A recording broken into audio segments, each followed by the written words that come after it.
Take 7 action. Supriya Shrinate ji, अब आपके पास आते हुए देखिए, जो बीते दिन एनडीए संसदीय दल की बैठक हुई उसमें चाहे नीतीश कुमार हो चाहे टीडीपी हो, देखिए क्योंकि अगर जेपी नड्डा जी प्रशंसा करते हैं, अमित शाह प्रशंसा करते हैं, राजनाथ सिंह करते हैं, नितिन गडकरी करते हैं, तो ये बड़ी बात नहीं है, आपकी पार्टी के नेता है। लेकिन सहयोगी दलों ने प्रधानमंत्री नरेंद्र मोदी की जिन शब्दों में प्रशंसा की और फिर साथ का उन्होंने वादा किया है, अब उनकी सरकार बन रही है, तो इसमें ज्यादा कुछ देखने की जरूरत आपको दिखाई देती है क्या? क्या क्या कहना क्या चाह रहे हैं भाई आप? आपको, आपके दर्शकों को और मेरे को पैनलिस्ट को मेरा सादर प्रणाम। अंजना जी देखिए, ऐसा है कहीं कीट कहीं का रोड़ा, इन्होंने जोड़ा है, अच्छी बात है, लेकिन एक चीज साफ है कि नरेंद्र मोदी जी पिछले 10 सालों से अपनी मनमर्जी और तुगलकी फरमानों से सरकार चलाने के आदी हैं। वो तो पार्लियामेंट में डिस्कशन नहीं चाहते, अपनी टीम में उन्होंने कभी डिस्कशन नहीं किया है। मंत्रियों को पता ही नहीं होता था मंत्रालयों में क्या हो रहा है, और उसका जीते जागते प्रमाण तमाम ऐसे मंत्री हैं जो आज दबे स्वर में खूब बोल रहे हैं। देखिए नितिन गडकरी जी क्या कह रहे हैं। नितिन गडकरी जी कह रहे हैं जो अच्छा काम करता है उसे कभी सम्मान नहीं मिलता, जो बुरा काम करता है उसे कभी सजा नहीं मिलती। वेंकैया नायडू क्या कह रहे हैं, जनता ने जो भी संदेश दिया उसे समझना चाहिए, बदलाव चाहती थी, बड़ी शांति से कर दिया। तो बहुत सारी ऐसी बातें। योगी आदित्यनाथ के सपोर्टर अमित शाह जी के लिए वीडियो पे मैसेज डाल डालकर क्या कह रहे हैं, क्यों मेरा मुझ पे खुलवा रही है। तो जो तुगलकी फरमानों से पिछले 10 साल से मोदी जी सरकार चला रहे थे, अब वो बदल जाएगा, क्योंकि अब उनका हाथ पकड़ने के लिए 2 बैसाखियां हैं और बैसाखियों ने बवाल ऑलरेडी शुरू कर दिया है। मैं 2 बातें बोल देती हूं यहां पर। नीतीश कुमार जी की पार्टी ने परसों अग्निवीर स्कीम को खत्म करने की और जातिगत जनगणना कराने की मांग पुरजोर तरीके से रखी है। प्रधानमंत्री मोदी जी जो अब होने वाले हैं वो इस पर क्या करेंगे? अग्निवीर क्या वो खत्म करेंगे, जो हमारी पुरजोर मांग थी? हमने चुनाव भी लड़ा, युवा हमारे साथ भी खड़ा हुआ, हमें खुशी होगी वो खत्म हो, लेकिन वो घटक दल उनको बाध्य करेगा खत्म करने के लिए। जातिगत जनगणना एक ऐसी चीज है जिसका समय आ गया, मोदी जी ने नानुकुर किया, घटक दल हाथ पकड़ के वो करवाएगा। एक और बात कहती हूं, जहां जहां नरेंद्र मोदी जी जाते थे डर फैलाते थे, आतंक फैलाते थे, मुजरा और मंगलसूत्र की बातें करते थे, तो क्या आंध्र प्रदेश में लोगों का मंगलसूत्र खींच खींच कर दिया जाएगा? क्योंकि टीडीपी के प्रमुख ने तो साफ तौर से कह दिया है 4% मुस्लिम आरक्षण हम देंगे। उनके मैनिफेस्टो में लिखा हुआ है। उनके मैनिफेस्टो में तो खैर ऐसी और भी बातें लिखी हैं जो दांतों तले उंगली दबा लेंगे मोदी जी, लेकिन वो सरकार का वहां पर हिस्सा रहेंगे, ये सरकार का यहां पर हिस्सा रहेंगे। तो मैं ये जानना चाहती हूं कि क्या मोदी जी वहां जाकर अब मंगलसूत्र की बचाने की बात करेंगे? तो और या उनको ये बोलेंगे कि वो मुजरा कर रहे हैं अपने वोट बैंक के सामने जैसे दूसरों को बोलते थे? तो मेरा मानना यह है कि विरोधाभास रहेगा, विरोधाभासों के चलते आपको समन्वय बनाना पड़ेगा, लेकिन नरेंद्र मोदी जी समन्वय नहीं बना पाएंगे क्योंकि उनकी आदत नहीं है। उनकी आदत है माय वे और द हाईवे। उनकी आदत है मैंने तुगलकी फरमान जारी कर दिया, अब दुनिया को उस पर चलना है। अब ऐसा नहीं होगा। अब राजनीति बदल गई है और बदली हुई राजनीति में उनको बहुत बार बार मन मारना पड़ेगा। ये तो बताइए, अरे हम तो फकीर आदमी हैं, झोला लेके चल पड़ेंगे जी। कि अगर अंजना जी, अगर नीतीश बाबू की पार्टी ये कह रही है कि उनको पीएम का पद ऑफर किया गया था, तो एक छोटा सा जल्दी से मुझे इस पर 2 लाइन का जवाब दीजिए कि क्या राहुल जी ने किया था? बिल्कुल। या क्योंकि अब अगर गठबंधन में हम देखें तो सबसे बड़ी पार्टी आप ही की है, किसने किया था उनको ये ऑफर आखिर? अभी मजा आएगा ना भिड़ो। अब नीतीश जी की पार्टी कल को बोल दे कि हमने नीतीश जी से कहा है कि हम कल आपके लिए चांद तारे तोड़कर लाएंगे, तो उसका कोई प्रमाण तो है नहीं। हम ऐसा क्यों करेंगे? हमने मुस्तैदी से चुनाव लड़ा, जनता ने इनको 63 सीटें इनकी कम कर दी, जनता ने इनकी सारी हेकड़ी निकाल दी, जनता ने इनको हरा दिया। उत्तर प्रदेश से लेकर राजस्थान और महाराष्ट्र तक प्रधानमंत्री का स्ट्राइक रेट 85% घिसकर 55% पे आ गया, और ये बात कर रहे हैं हम क्यों ऑफर करेंगे? इस तरह का प्लान करके प्रेशर बनाया जा रहा है बीजेपी पर।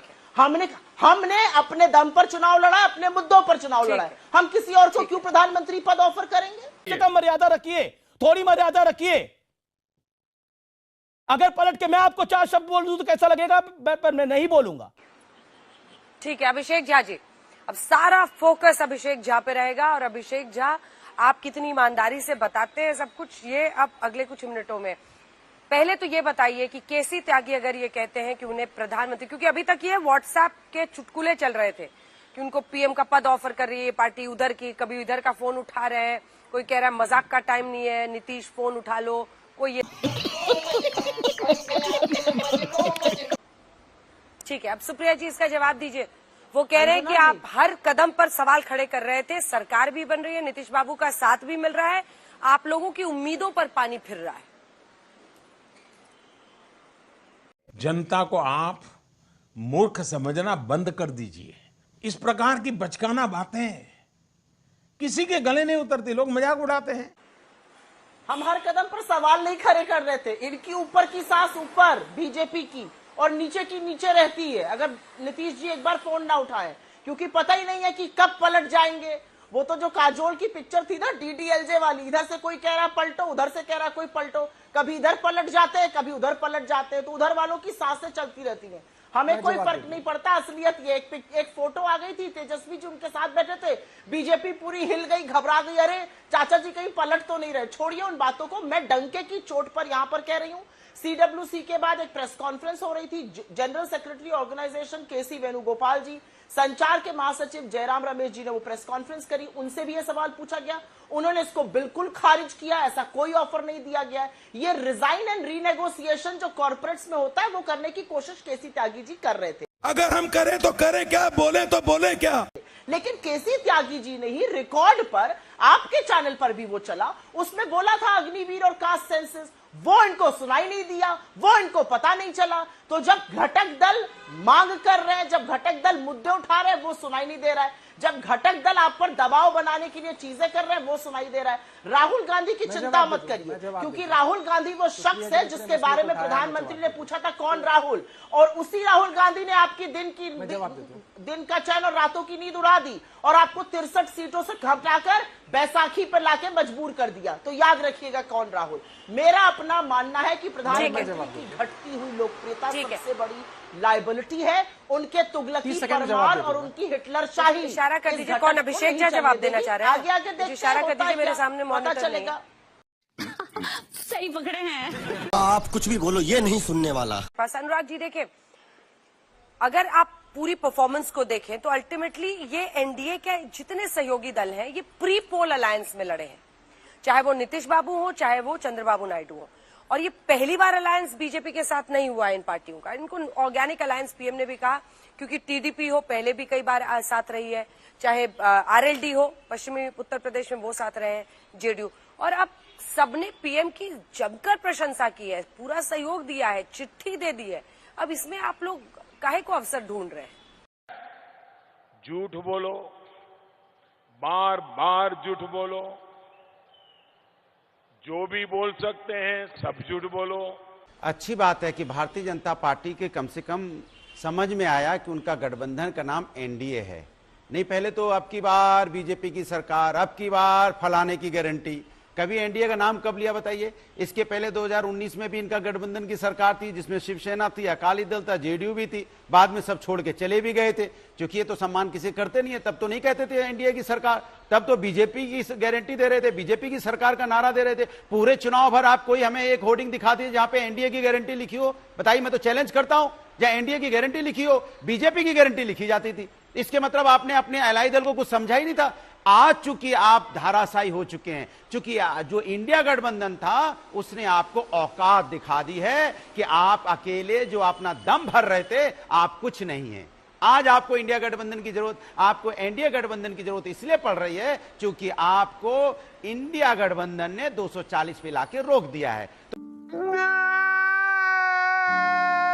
तो आपके पास अब बहुमत नहीं है, आप अल्पमत में हैं। इसलिए आप आइए, नीतीश बाबू जी आप भी आइए। यही जो प्रवक्ता हमारे साथ बैठे, इन्होंने क्या क्या शब्दों का इस्तेमाल किया था नीतीश जी के बारे में जब उन्होंने विधानसभा में अपना एक स्पीच दी थी। यही भारतीय जनता पार्टी के नेता है। चंद्रबाबू नायडू जी जेल चले गए तो कौन बीजेपी के नेता मिलने गया था? अभी पूछोगे तो कहेंगे हम 1999 से मेरा इनका संबंध है। ऐसा संबंध है कि उनसे मिलने तक नहीं गए थे, उनके हालचाल भी नहीं लिया। आज जब आपको लगा कि आपको वहां पार्टी खड़ी करनी है तो उनके साथ गठबंधन कर लिया चुनाव के पहले, उसके बाद वो जीत के आ गए, आपकी सीटें कम पड़ गई, तब आपके लिए वो भगवान हो गए। अनुराग जी, आप लोग भी तो अलायंस ये बड़ी अच्छी बात कही आप में लड़े थे। एक सेकंड अनुराग जी, आप लोग भी अलायंस में लड़ रहे थे मुझे दिखा दीजिए यूपी में एक पोस्टर जिसमें आपने इंडिया का संकल्प पत्र लिखा हो।